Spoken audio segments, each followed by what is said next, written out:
আমার চ্যানেলে তোমাদের সকলকে স্বাগত। আজ আমরা ক্লাস 5-এর রায় মার্টিন প্রশ্ন ও বিচিত্রা থেকে বাংলার দ্বিতীয় পর্যায়ক্রমিক মূল্যায়নের সপ্তম স্কুল সলভ করব। তোমরা বাকি সেটগুলো যারা দেখোনি চ্যানেলের প্লেলিস্টে যাবে, ওখান থেকে কিন্তু তোমরা সব সেটগুলো পেয়ে যাবে।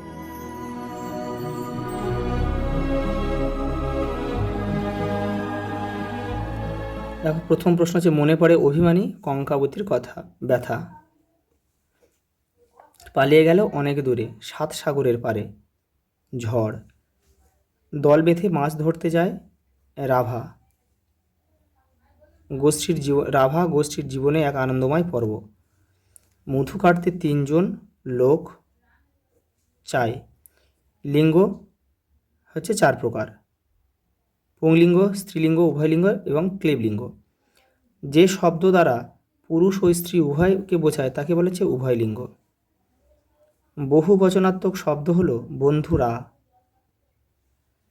পাখির ডাকে ঘুম ভাঙে রেখাঙ্কিত পদটিকে আমরা কি বলবো? পাখির একবচন।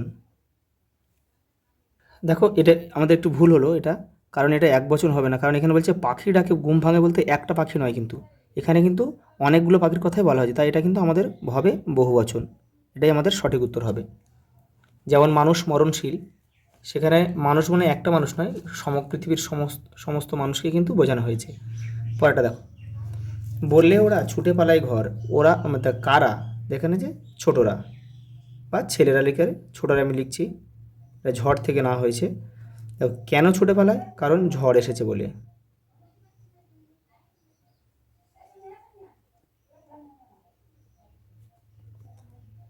বনের মাথায় ঝিলিক মেরে চাঁদ উঠত যখন, তখন গাছটি কি করত?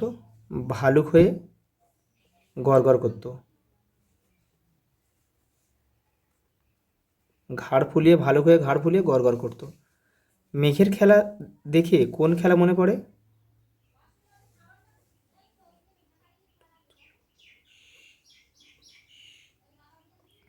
হিমালয়ের পাদদেশের সবুজ বনের নাম কি?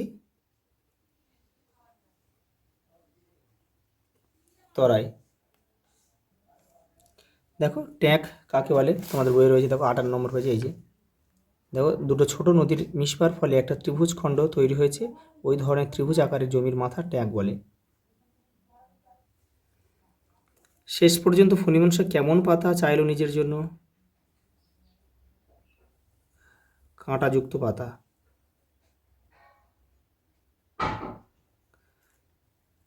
দেখো, পুংলিঙ্গ বাচক শব্দগুলিকে বদলে বাক্যটি পুনরায় লেখো। দেখো, বাক্যটা তোমার পুনরায় লিখবে, আমি শুধু পুংলিঙ্গ বাচক শব্দগুলোকে একটু পাল্টে দিচ্ছি। শিক্ষক আছে, তোমার লিখ শিক্ষিকা। শিক্ষিকা। মহাশয়ের, এটা লিখতে হবে মহাশয়ার। মহাশয়ার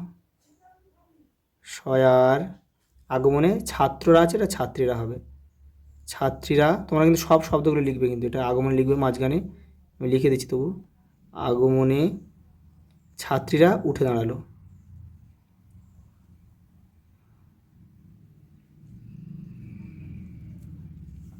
স্ত্রীলিঙ্গবাচক শব্দগুলিকে বদলে বাক্যটি পুনরায় লেখো। দেখো, এখানে স্ত্রীলিঙ্গবাচক রবীন্দ্রসঙ্গীতের গায়ক আছে, এটা গায়িকা করে দেবে তোমরা। গায়িকা হিসেবে ভদ্র মহিলার সুনাম আছে, ওটা আছে। এটা কি বলেছে? স্ত্রীলিঙ্গবাচক শব্দগুলি বদলে আছে, এটা গায়িকা আছে, গায়ক করতে হবে। এটা গায়ক। গায়ক হিসেবে ভদ্র মহিলার আছে, এটা ভদ্রলোকের হবে।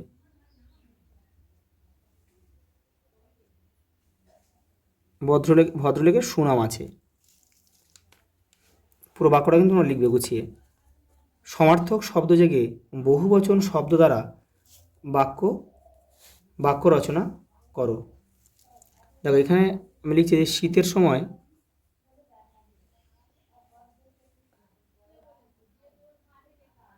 শীতের সময় বন্ধু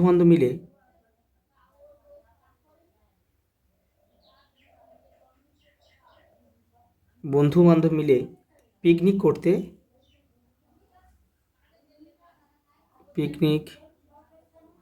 করতে গেলাম। পরেরটা দেখো, ভুল সংশোধন করে বাক্যটি পুনর্লেখো। দেখো, আকাশে মেঘের আড়ালে চাঁদের ঢেকে গেছে। এখানে দেখো চাঁদের হয় না, চাঁদ পৃথিবীতে একটা, এখানে লিখবে চাঁদ, শুধু একবার চাঁদ লিখবে। সর্বনামের দ্বিত্ব প্রয়োগে বহুবচন শব্দ দ্বারা বাক্য রচনা করো। তোমরা ও আমরা মিলে বেড়াতে যাব।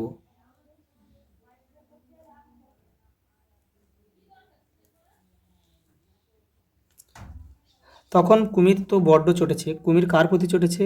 শিয়ালের প্রতি।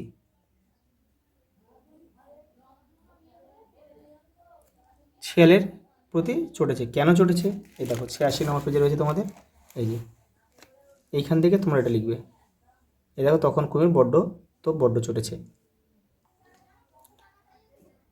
কবির কাছে ছুট বলতে যা বোঝায় তার যে কোনো 3টি ভাবনা কবিতা থেকে বুঝে নিয়ে নিজের ভাষায় লেখো। এই যে দেখো, এখান থেকে তোমরা করবে। এটা দেখো, এই যে দেখো, রথের মেলা কেমন দেখলে তা জানিয়ে বন্ধুকে একটা চিঠি লেখো। তোমাদের ভাষা পাঠের পেছন দিকে রয়েছে, ওখান থেকে তোমরা কিন্তু ফরম্যাটটা দেখে করবে। আজ এই পর্যন্ত, দেখা হবে পরের ভিডিওতে।